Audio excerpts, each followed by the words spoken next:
Hi, I'm Noah Bombard, and here's what's happening in the ET Newsroom Tuesday, March 9th. Well, a 2006 murder case has finally come to a close. Levi Alcantara was sentenced to life yesterday for beating a woman back in 2006 with a hammer. Does this look like the photo of somebody who's remorseful for what he did?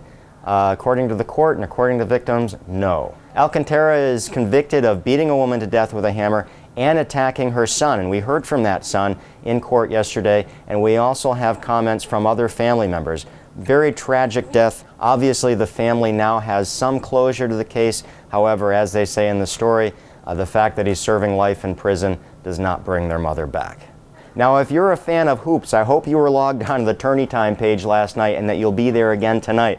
Our own sports writer Hector Longo is blogging live the Central Catholic game. Now, we were able to actually broadcast some live streaming video before the game with interviews with the coaches and some of the key players.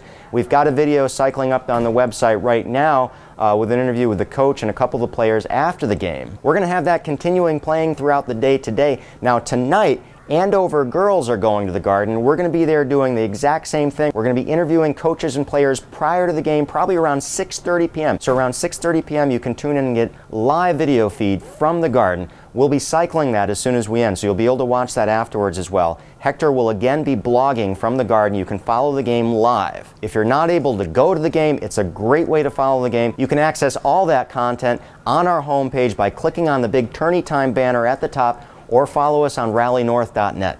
Now, the next story we've been covering for some time now, we've been right on top of it, the $24.5 million deficit that the city of Lawrence faces, with another predicted $15 million in the next year.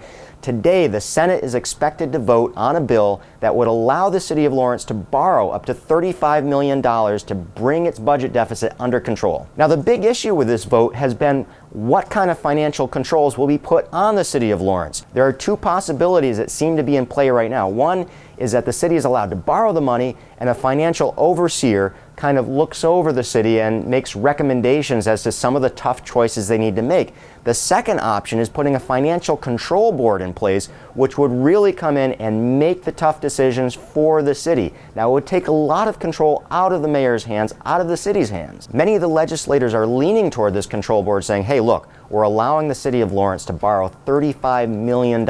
We need to make sure there are tight financial controls. Others are saying, hey, we've got a new mayor, a new administration, let's give them the chance to make the tough choices. So again, a vote on that is expected in the Senate today. We'll be covering, we'll have a story up as soon as we know.